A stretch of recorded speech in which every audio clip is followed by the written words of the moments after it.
Theorem का topic करवाने जा रहा हूं। सबसे पहले हम इसकी स्टेटमेंट डिस्कस करते हैं।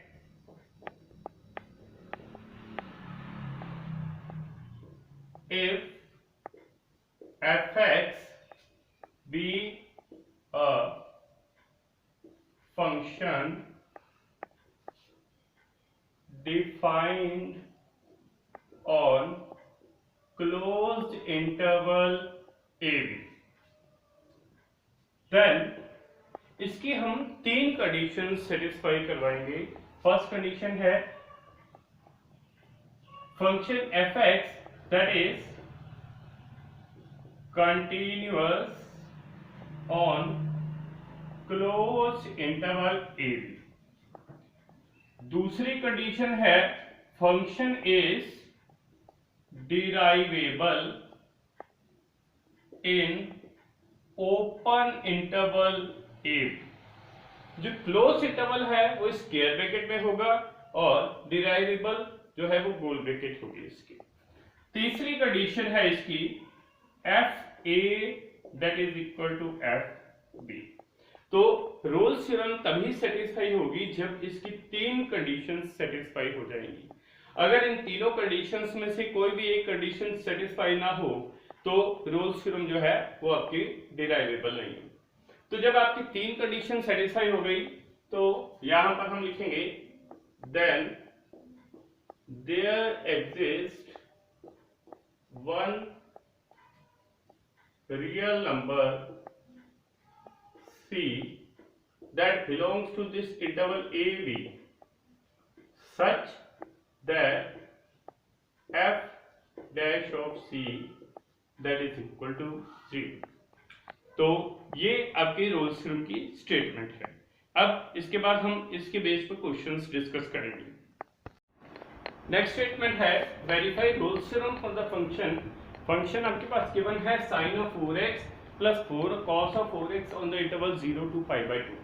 अब इसका फर्स्ट स्टेप है, ये फंक्शन भी ट्रिग्नोमेट्रिक फंक्शन है तो इसलिए ये भी कॉन्टिन्यूअस है। Since fx is trigonometric function, so it is continuous in closed interval 0 to pi by 2।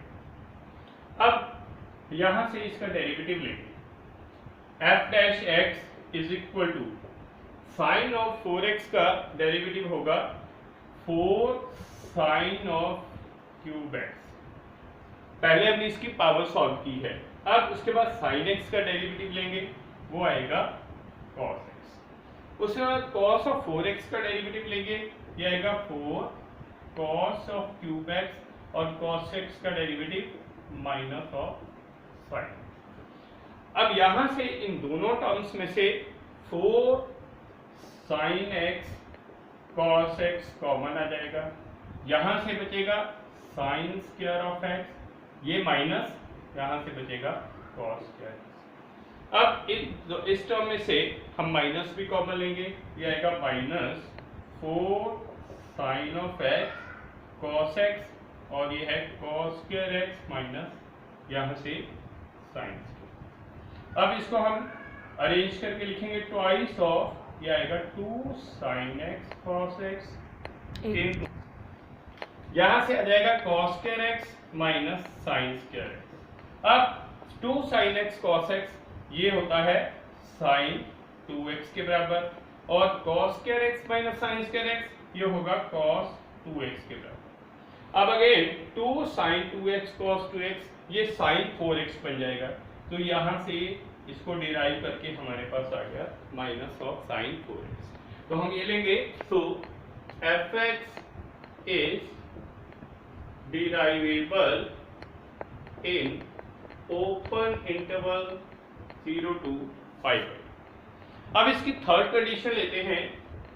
सबसे पहले हम लेंगे f of 0, तो यह है sin of 4 0 plus cos 4 of 0।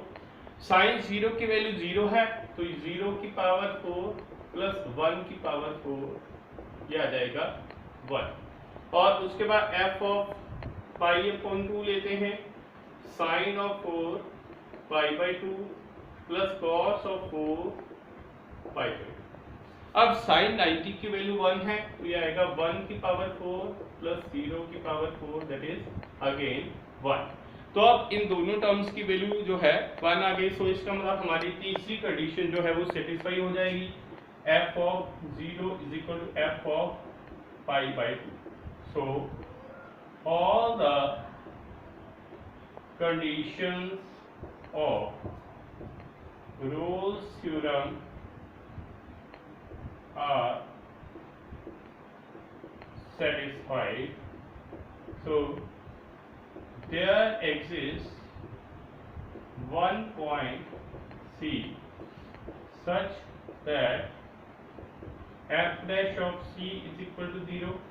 यहाँ से f dash of x की वैल्यू है माइनस ऑफ साइन 4x, तो यहाँ से आ जाएगा minus of sine 4c is equal to 0। This implies sine of 4c is equal to 0। अब साइन की वैल्यू जो है हमारे पास 0 हम ले नहीं सकते क्योंकि वहां से c की वैल्यू 0 आ जाएगी जो कि इस इंटरवल के बीच में लाई नहीं करती। तो यहाँ पर हम 0 की जगह पर यहाँ लेंगे फिर sine of 4c is equal to sine of pi. तो यहां से 4c आपके पास आ जाएगा पाई के बराबर। तो इसका मतलब है c की वैल्यू आपके पास आएगी pi by 4 that lies in the interval 0 to pi by 2। So this is the answer. हमारा सम है verify Rolle's theorem for this function fx that is equal to x plus 2 into x minus x in the interval -2 to 6। यहां पर हम इसका जो है statement लेते हैं, fx ये दिया है x plus 2 into x minus 6। अब बिकॉज ये हमारे पास x की टर्म में है, x square minus 6x plus 2x minus 12, तो ये स्टेटमेंट बन गई ये पॉलिनोमियल फॉर्म में। अब इसमें आप एक चीज याद रखिए कि जितने भी पॉलिनोमियल फंक्शंस होते हैं वो कंटिन्यूअस होते हैं। तो हमारे पास इसके फर्स्ट स्टेप है since fx that is equal to x square minus 4x minus 12 that is polynomial, ये पॉलिनोमियल फंक्शन है। So it is continuous in close interval -2 to 6। तो ये फंक्शन क्लोज इंटरवल में कंटिन्यूअस है। उसके बाद हम लेते हैं यहां से इसका डेरिवेटिव लेंगे इस टर्म का, तो fx का डेरिवेटिव लेंगे, इसको हम डैश लगा देते हैं जब डेरिवेटिव लेते हैं, तो इसका डेरिवेटिव होगा 2x माइनस 4। क्योंकि अब ये इसको डिराइव कर सकते हैं तो हम ये लिखेंगे fx is derivable in open interval -2 to 6। तो हमारे पास इसकी सेकेंड कंडीशन सेटिस्फाई हो गई। अब हम तीसरी कंडीशन है fa is equal to fb लेते हैं। इन दिस केस a जो है वो -2 के बराबर है और b जो है वो 6 के बराबर है। तो हम इसकी तीसरी कंडीशन लेंगे। तीसरी कंडीशन है, सबसे पहले हम f ऑफ -2 लेते हैं। हम इस वैल्यू को इनिशियल स्टेटमेंट में भी पुट कर सकते हैं, यह आ जाएगा -2 प्लस 2 इंटू -2 माइनस 6, तो ये हो जाएगा 0 इंटू -8 यानी कि ये 0 आ। उसके बाद हम f ऑफ 6 निकालेंगे इसमें, तो ये आ जाएगा, यहां से वैल्यू पुट करेंगे 6 प्लस 2 और 6 माइनस 6 यानी कि 8 इंटू 0, यहां से ये 0 हो जाएगा। तो हमारे पास ये दोनों की वैल्यूज जो है वो 0 आ गई। इसका मतलब क्या है, f of -2 is equal to f of 6। तो हमारे पास इसकी तीसरी कंडीशन भी सेटिस्फाई हो गई। तो हम ये लिखेंगे, so all the conditions of Rolle's theorem are satisfied. So there exists one point C such that f dash of C is equal to 0। अब यहां पर हमारे पास f dash x 2x minus 4 के बराबर है, तो अगर हमने f dash C लेना है तो जहां जहां पर x है वहां पर हम C पुट कर देंगे, तो ये आ जाएगा 2C minus 4 is equal to 0। यहां से 2C, C की वैल्यू आ जाएगी आपके पास 2 के बराबर, और C की वैल्यू 2 जो है वो लाई करती है -2 to 6। और इसमें आपने ये याद रखना है कि जो वैल्यू आएगी वो इस इंटरवल के बीच में लाई करनी चाहिए। अगर वो वैल्यू इंटरवल के बीच में लाई नहीं करती तो आपका आंसर गलत होगा, आपकी रूल्स थ्योरम जो है उसमें वेरीफाई नहीं होगी। तो ये आंसर आ जाएगा C = 2। नेक्स्ट हम है verify rules theorem for the function f(x) = x into x minus 1 whole square on the interval 0 to 1। अब ये भी आपके पास पॉलिनोमियल फंक्शन है, तो इसका हमारे पास फर्स्ट स्टेप है, since f(x) is polynomial so it is continuous in closed interval 0 to 1। Next step है, हम इसको पहले सिंप्लीफाई कर लेते हैं। अगर आपके पास f(x) है, इसको सिंप्लीफाई करेंगे x minus 1 whole square x square plus 1 minus 2x, तो आपके पास f(x) आ जाएगा x³ plus x minus 2x square। अब हम सेकेंड स्टेप लेते हैं, इसका derivative f dash of x आपके पास होगा 3x² plus 1 minus 4x। तो सेकेंड स्टेप है, सो f(x) is derivable in open interval 0 to 1। तो ये इसमें डिराइवेबल भी है। अब हम थर्ड स्टेप लेते हैं, यहाँ पर जो a है वो 0 है और b जो है वो 1 है, तो हमने fa और fb निकालना है, तो f of 0 निकालेंगे। यहाँ पर हम स्टार्टिंग की इक्वेशन में ही वैल्यू पुट कर देते हैं, 0 into 0 minus 1 square, तो ये आ जाएगा 0। उसके बाद f of 1 लेते हैं, वो आ जाएगा 1 into 1 minus 1 square, तो ये भी आपके पास 0 आ गया। तो यहाँ से हमारे पास थर्ड कंडीशन भी सेटिस्फाई हो गई, f(0) is equal to f of 1, so all the conditions of Rolle's theorem are satisfied। So there exists one point C such that f dash of C is equal to 0। यहाँ से हमारे पास जो f dash of x है वो है 3x² plus 1 minus 4x, तो अगर हम f dash of C लेते हैं तो वो आएगा 3c² minus 4c plus 1 is equal to 0। अब हम इसकी मिडल टर्म स्प्लिट करके फैक्टर्स बना लेंगे, 3c² minus 3c minus c plus 1 is 0। इन दोनों टर्म्स में से 3c कॉमन आएगा, c minus 1, और इन दोनों में से -1 कॉमन आएगा, c minus 1 that is 0। अब यहाँ से c minus 1 कॉमन, ये आ जाएगा 3c minus 1 is 0। Either c minus 1 is 0, यहाँ से c की वैल्यू 1, और यहाँ से दूसरे से 3c minus 1 0 लेंगे तो c की वैल्यू 1/3। अब ये दोनों वैल्यूज जब हम इस इंटरवल में देखेंगे तो जो c is equal to 1 है वो हम रिजेक्ट कर देंगे, क्योंकि हमारे पास ये वैल्यू इस इंटरवल के बीच में लाई नहीं करती है। तो यहाँ से हमारा आंसर आएगा c is equal to 1/3 which lies in the interval 0 to 1। Next हमें verify rules theorem for the function f(x) is equal to sin 2x minus 2 sin x on the interval 0 to π। अब जितने भी trigonometric functions हैं वो भी continuous होते हैं, तो हमारे पास इसका फर्स्ट स्टेप है, since f(x) is trigonometric function so it is continuous in close interval 0 to पाई। उसके बाद नेक्स्ट है हम इसका डेरिवेटिव लेंगे, एफ डैश ऑफ एक्स, ये आ जाएगा साइन 2x का डेरिवेटिव है कॉस ऑफ 2x और 2x का है 2 माइनस 2 साइन x का है cos। अब इन दोनों टर्म्स में से 2 कॉमन ले लेंगे, cos of 2x minus cos of x। तो अब हमारे पास ये सेकेंड कंडीशन भी सेटिस्फाई हो गई। So F x is derivable in open interval 0 to pi.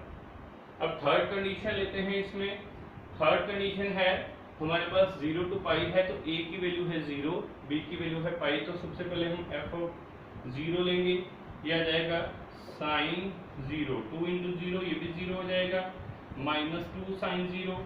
अब साइन 0 की वैल्यू 0 होती है, तो यहाँ से जो f0 का रिजल्ट है वो 0 बनेगा। अब उसके बाद हम f ऑफ पाई लेते हैं, वो होगा sine of 2 pi minus 2 sine of pi. Sine pi की वैल्यू भी 0 होती है, साइन 2 पाई की वैल्यू भी 0 होती है, तो ये आ जाएगा यहाँ से 0। तो हमारे पास यहाँ से थर्ड कंडीशन भी सेटिस्फाई हो गई, f of 0 is equal to f of pi. So all the conditions of Rolle's theorem are satisfied. So there exists one value c such that f dash of c is equal to 0। तो हम यहाँ पर इस condition में f dash c लेते हैं, तो ये हो जाएगा twice of cos of 2c minus cos of c is equal to 0। तो ये आ जाएगा cos 2c minus cos c is equal to 0। अब cos ऑफ 2 थीटा, उसका फॉर्मूला है 2 cos स्क्वायर थीटा माइनस 1। इसका मतलब cos 2c है, इसकी जगह हम लिख देंगे 2 cos square c minus 1 minus cos c equal to 0। तो ये आ जाएगा 2 cos square c minus cos c minus 1 is 0। अब ये आपके पास क्वाड्रेटिक इक्वेशन बन गई। यहाँ से हम वेरिएबल टर्म स्प्लिट करेंगे, 2 cos square c minus 2 cos c plus cos c minus 1 is 0। इन दोनों टर्म्स में से हम 2 cos c कॉमन लेंगे, ये आ जाएगा cos c माइनस 1, और इन दोनों टर्म्स में से हम 1 कॉमन लेंगे, cos c माइनस 1 इज 0। तो अब cos c माइनस 1 दोनों में से कॉमन आ जाएगा, और ये आ जाएगा 2 cos of c plus 1 is equal to 0। तो either cos c minus 1 is 0 और 2 cos c प्लस 1 इज 0। अब यहाँ से आपके पास दो वैल्यूज आएंगी, एक तो cos c की वैल्यू 1 और यहाँ से cos c की वैल्यू माइनस 1/2। cos c की वैल्यू 1 होती है जब c जो है 0 के बराबर होगा, और cos c की वैल्यू माइनस 1/2 है जब cos c ये 120 डिग्री यानी कि 2π/3 के बराबर होगा। तो c की वैल्यू आपके पास आ जाएगी 2π/3। अब यहाँ पर हमारे पास जो इंटरवल दिया है 0 to पाई, तो हमें जो वैल्यू लेनी है वो इस इंटरवल के बीच में जो लाई करती है वो वैल्यू लेंगे। तो ये c इज इक्वल टू 0 हम रिजेक्ट कर देंगे, तो c की वैल्यू हम लेंगे 2π/3 which lies in the interval 0 to pi. So this is the answer. Next हम है verify Rolle's theorem for the function f(x) is equal to e की power 1 minus x square on the interval -1 to 1। अब जितने भी exponential functions होते हैं वो भी कंटिन्यूअस होते हैं। तो हमारा फर्स्ट स्टेप है since f(x) being exponential, so it is continuous in the closed interval -1 to 1। क्योंकि ये एक्सपोनेंशियल फंक्शन है तो ये -1 to 1 के इंटरवल में कंटिन्यूअस है। सेकेंड स्टेप है, अब हम इसका डेरिवेटिव लेंगे। f(x) लिया है e की पावर 1 minus x square, तो इसका डेरिवेटिव लेंगे एफ डैश ऑफ एक्स, वो हो जाएगा e की पावर 1 माइनस एक्स स्क्वायर का e की पावर 1 माइनस एक्स स्क्वायर, फिर 1 माइनस एक्स स्क्वायर का होगा 0 माइनस 2x, तो ये आ जाएगा माइनस ऑफ 2x e की power 1 minus x square. So F x is derivable in the open interval -1 to 1। अब थर्ड स्टेप लेते हैं। थर्ड स्टेप में यहाँ पर a है -1, b है 1, तो हम इसमें f a और f b निकालेंगे। तो f ऑफ -1 आएगा e की पावर 1 माइनस ऑफ -1 स्क्वायर, तो ये बन जाएगा e की पावर 0, तो इसकी वैल्यू है 1। उसके बाद f ऑफ 1 लेते हैं, वो है e की power 1 minus 1 square, that is यहाँ से e की पावर 0, इसकी वैल्यू भी 1 है। तो हमारी तीसरी कंडीशन जो है वो सेटिस्फाई हो जाती है। अब हमारी जब तीनों कंडीशन सेटिस्फाई हो गई तो रूल्स फ्रॉम वेरीफाई हो जाएगी। So all the conditions of Rolle's theorem are satisfied. So there exists one point C such that f dash of C is equal to 0। तो यहाँ से आपके पास जो है हमारे पास f dash x है -2x e की पावर 1 माइनस एक्स स्क्वायर, फिर आ जाएगा -2c e की power 1 minus e square, that is equal to 0। अब एक्सपोनेंशियल फंक्शन भी 0 नहीं हो सकता, -2 भी 0 नहीं हो सकता, सो c की वैल्यू जो है यहाँ से आ जाएगी 0, that belongs to this interval -1 to 1। तो यहाँ से आपका आंसर आ जाएगा c।